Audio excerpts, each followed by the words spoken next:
I want to start by saying this is not a comment period, as the application was approved at our board meeting this month. The comment period for the 2026 application will begin later in August, so stay tuned for details on that. So I'm going to turn it over to Emily. Emily is going to do most of the heavy lifting on this, assisted by Corey, Chevelle, and Celeste. So Emily, take it away.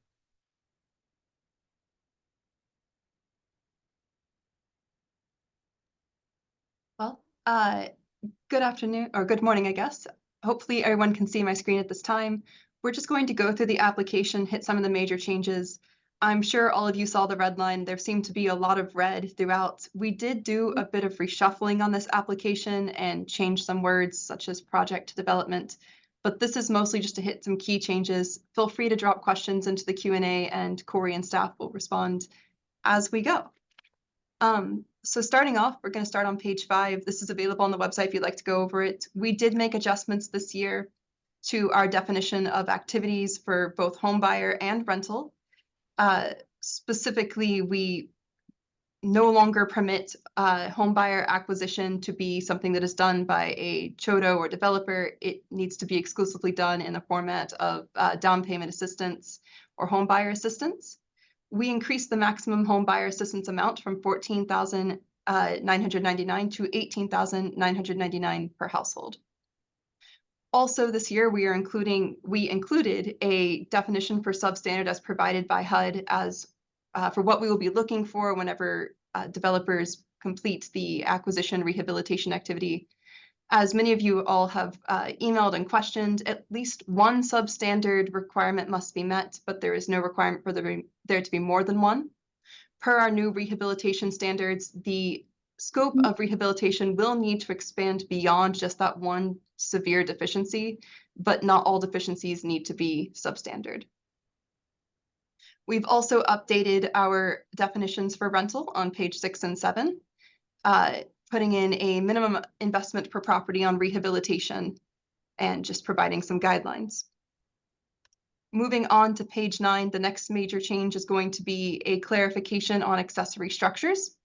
Any structure which is not directly physically attached to a residential unit or that is not exclusively for the use by residents is not eligible to be paid for by home funds.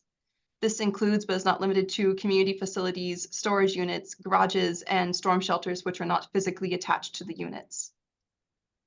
From there, on our home buyer requirements, we have adjusted so that in the event that you do enter into a DPA agreement with a home buyer, OHFA is required to be a party of the written agreement and mortgage that follows. Let's see. Other notable changes would be that for the 2025 program year, the maximum award amount was increased to $1 million. And we added a sit-out non-compliance penalty. In the event that an awardee or an applicant is required to repay or return home funds as a direct result of non-compliance, a mandatory 24-month sit-out period will be implemented in which the applicant is not eligible to apply for additional funding. I know there was a little bit of heartache over our word choice here as far as repay goes. This is not repayment as in a home buyer has moved out of a unit and we are recapturing. This is a direct result of non-compliance on the part of the applicant. All right. On page 18, we provide a definition of, we provide clarification on our audit requirements. The OMB Circular 2 CFR Part 200 applies if an applicant expends greater than $1 million in federal funds in their fiscal year. The $1 million cap applies to all federal funds, not just home awards made by OHFA. Let's see. On page 21, many of you who are familiar with our program will see that threshold item number 9 has changed significantly. We added an additional development information section to our application and consolidated this information from various parts where it had previously existed. None of these requirements are new. They are simply reshuffled so to put all the development specific information in one location. All right. Moving on to property management, threshold item number 10. Starting this year, if you are self-managing, you will be required to present 2 hours of fair housing training that's current within the last 2 years of the date of application. This is just to ensure that all of our managers know exactly what housing laws they are required to follow as they continue to manage the property. On threshold item number 11, we are implementing standard Excel sheets, which are going to be required for applicants to submit. They can be found on OHFA's website. Under application materials. If at any point in time while using these spreadsheets you run into difficulties with the formulas or something doesn't make sense, please reach out to staff. This is our first year using these, and I'm sure there will be corrections to be made. All right.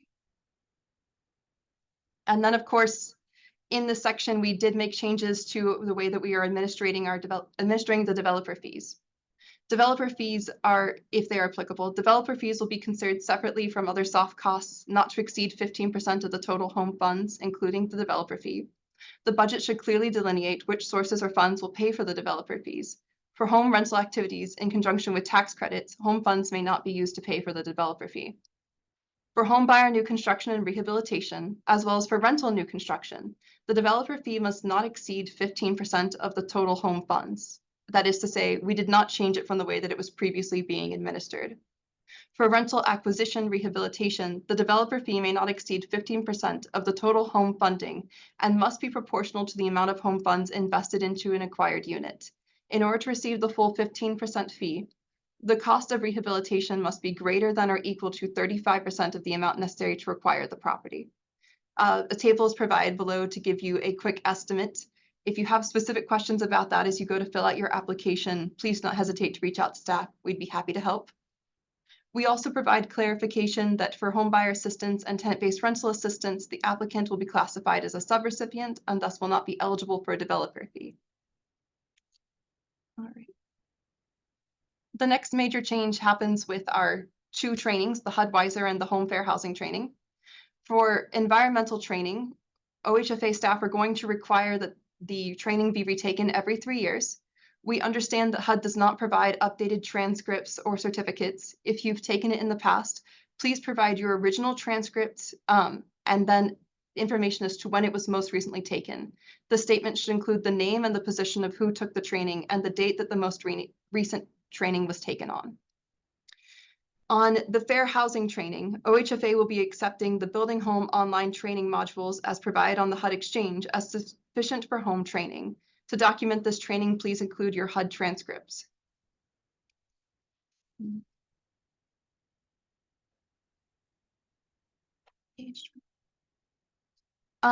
We did remove a lot of our CHOTO requirements from the application this year. All of you who are currently CHOTOs in the last couple of months have submitted a CHOTO recertification application to us. Most of you should have heard from me by now. I know there's still a few that I owe a response to, and you should have that before the end of the day today. The only CHOTO documentation that remains in the application is the request for CHOTO operating assistance. Okay. From there, we're going to move on to threshold. Most of our threshold items remained the same. There were a few scoring changes that we'll touch on, but a couple of notes. First is that while in the past we have not allowed applicants to swap points between items unless there was a clear and present need to do so, this year we did state that in the application as this was an unspoken rule that was being enforced, and we wanted to include it for the sake of transparency. Only home buyer, homeowner rehabilitation, and rental applications are scored. All other applications go to tiebreakers if funding is not sufficient. A major change that we saw this year was in our energy efficient and green building certification standards. With the implementation of the 2021 IECC, we needed to update the attachment E form to remove a bunch of items that were already required by the regulations. In order to provide maximum flexibility to our applicants, we are now accepting either attachment E or attachment F for energy points, where previously attachment E was exclusive to low-income housing tax credits. All right. Next, we did add clarifying language to our storm shelter. Just to once again preface, as previously stated, accessory units are not permitted to be paid for by home funds. However, if storm shelters are attached to the unit physically, as in located in a garage, inside of a closet, or some other physical aspect of the unit, it can be paid for by home funds. Residents must have access at all times. And then finally, we get down to our certifications. There was very few things that changed here. However, many of you have noted the addition of notary blocks to most of our certifications. This is just for uniformity. And the addition of attachment D, which is for our BABA compliance. This attachment must be included with every single application simply because we are required to document whether BABA was applicable to a project at the time that it was awarded. Most of you will fall under the exception provided here. The development is exempt from BABA requirements under Notice CPD 2025-01 as the development contains fewer than 5 total units and is considered private. If you apply for home funds in conjunction with a tax credit property, it is likely that you will not be able to use this exemption. There are other waivers available, but they are more detailed and yeah.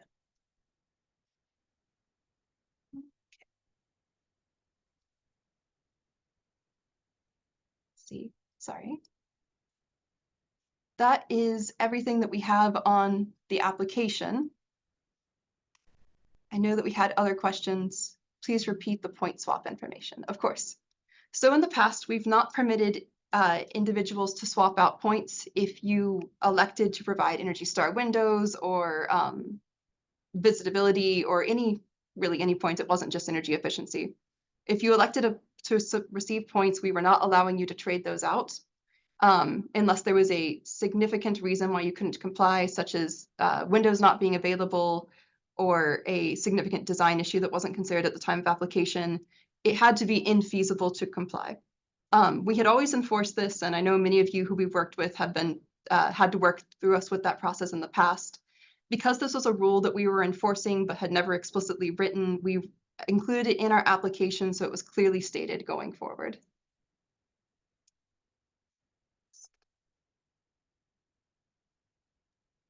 Emily, we want to touch on the new home buyer policies. Yes, absolutely.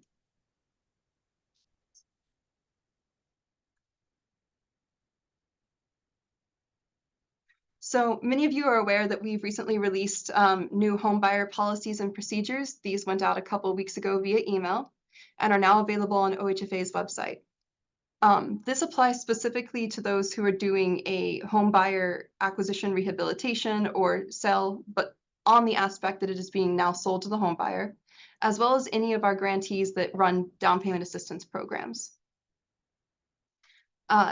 We've received a couple of questions on this, primarily, let me get them pulled up.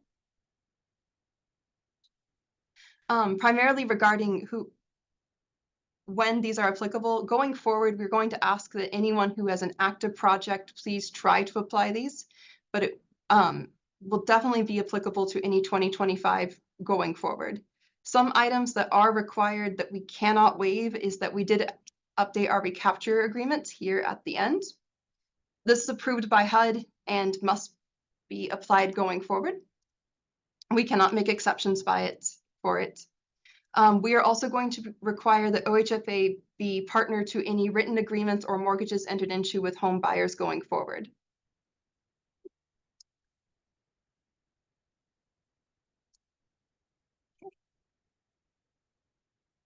Any questions on this?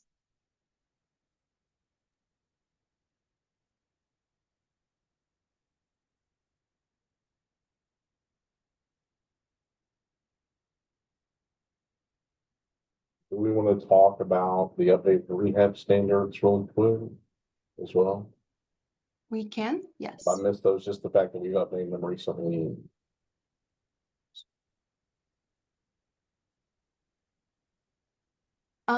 Yes, we have recently updated our rehabilitation standards and our new construction standards. New construction standards were posted at the end of last year and may be updated in the future depending upon some ongoing discussions about the 2021 IECC and Energy Star requirements. Our rehabilitation standards are available on our website and will apply to all rehabilitation developments going forward. Though these are not retroactively applied to previous signed written agreements, we do thoroughly encourage our applicants to review these updated standards. There are some things that we will be looking for going forward as units are acquired, such as the age of the unit and the clear need for rehabilitation. In the past, we had struggled to define a clear need for rehabilitation. So we've expanded upon it here. The goal of rehabilitation through the home program is to make existing structures safe, decent, and affordable for housing purposes. As such, rehabilitation is triggered when there are clear safety, health, and habitability issues on the property. These issues can include, but are not limited to, things like exposed wiring, asbestos, the presence of lead, paint, radon, mold, pests, leaking or damaged pipes, roofs, walls, or siding, or any notable fire concerns such as blocked, damaged, or permanently sealed windows and doors. Many of you have already sent me emails inquiring about the remaining useful life requirement that we put in here. I would like to refer you towards the end of the document. We did include a useful life calculator that's provided.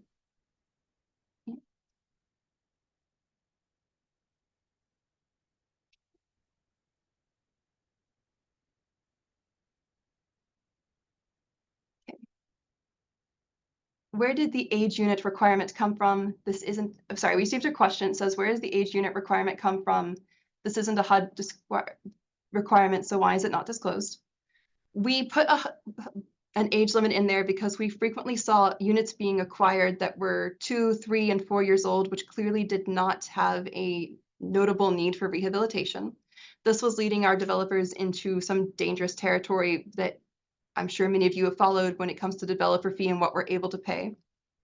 In order to clear that up, we did put an 8-year limit on our rehabilitation standards, but then did specify that in the event that the property is distressed due to a localized incident such as a fire or major damage due to a burst water pipe, exceptions can and will be made.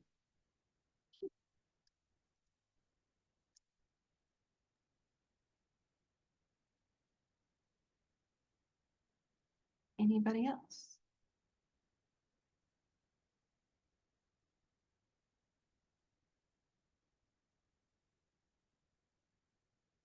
Well, You see, Chevelle, you got any finance changes you wanna go over? No, nothing that I can think of. Okay. Nothing major on our side. Great. Celeste, any compliance notes? No, the implementation, some items of the implementation manual will be updated by the end of the year for POTMA to be in effect for, February for home, but other than that, that'll be updated here shortly.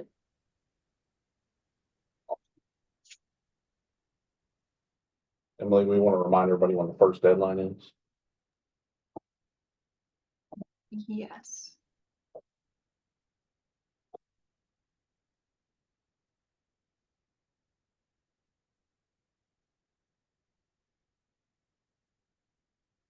The first deadline to apply is going to be September 3rd.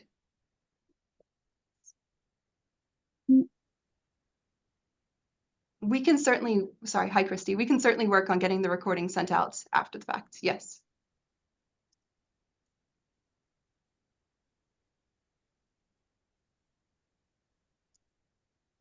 This is Holly. On the recording, it just will need time to buffer and save before we can get that sent out, but that will be later on today. Thanks, Holly. Well, great. Well, if anybody has any questions after this, between now and that first deadline, September 3rd, definitely don't hesitate to reach out to us. Any question of any of the updates mentioned, anything like that, we're always here to help as best we can. So we appreciate everybody's time this morning. Daryl, that's all I got. If no one has anything else. Okay, thank you for joining us, everyone. And I do want to reiterate what Corey just said, is we're always available for questions. We can have meetings, we can have phone conferences, whatever. So we're always available. If you have any questions about anything, please contact us. You may not always get the answer that you want, because you have to remember that we're, although we are the administrators of the program, we do have to follow HUD guidelines. And so some of their guidelines are very specific, as you've come to learn. And so, but we're always available to discuss matters that may come up. So thank you so much for joining us and we look forward to helping you with your applications. Do you want to briefly cover the 2026 application timeline? And then someone asked a question about September 3rd or 4th being the deadline. I'm sorry, yes, the deadline is September 4th. That's my mistake. We anticipate accepting comments over the 2026 application starting August 11th. It will be posted on our website at the time, and you all should receive an email blast with the red line attachment as well as the comment period document details.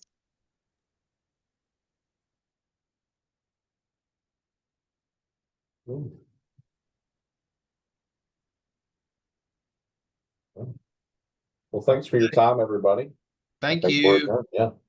All right.